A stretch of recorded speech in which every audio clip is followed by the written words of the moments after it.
I'm Lisa Harrison, and I want to talk to you a little bit about the Law of Attraction.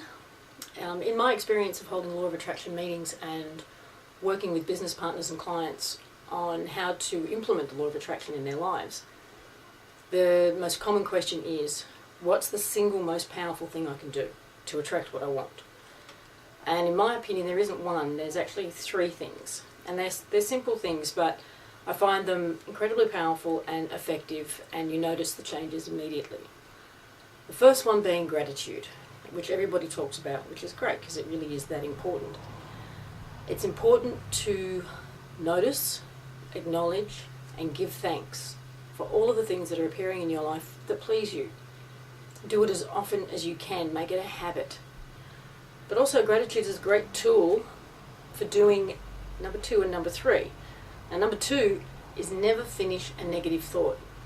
And that takes a bit of practice, but you can use gratitude as your tool to do that. Whenever you find yourself on a train of thought that is negative, stop yourself in that moment and just go, thank you, and find something. Find something right there and then to say thank you for. Because as you have probably heard, whatever you focus on expands. And when the only thought you are offering any particular subject is negative, it's growing, it's expanding, you're creating a monster. It is actually better to completely ignore a particular situation than offer it negative thought.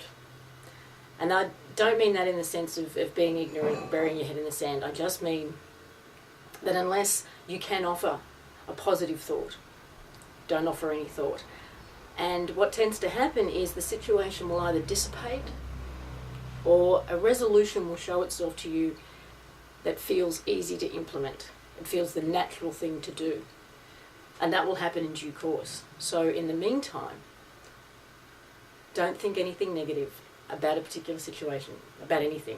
Use gratitude as your tool to stop yourself. When you're on that negative train of thought, say thank you and stop yourself. Number 3 is negative emotion. Now, sometimes it feels good to feel angry because angry allows us to feel a little bit of power. When we've been in a situation where we've felt powerless, anger gives our power back. Depression and sadness can also feel good. They feel like a big warm cuddly blanket sometimes. I'm not saying you will never experience negative emotion, that's impossible, but what I'm saying is don't wallow in it. Acknowledge it and let it go, and use gratitude as your tool to help you let it go. Find something in that moment to feel grateful for. Because the truth is you cannot feel grateful and anything else at the same time. You can't feel grateful and angry. You can't feel grateful and sad. You can't feel grateful and depressed. You can't feel grateful and resentful. You simply cannot feel grateful, really feel grateful, and anything else at the same time. So, thank you for watching. Again, I'm Lisa Harrison, and hopefully I'll see you on another video. Bye.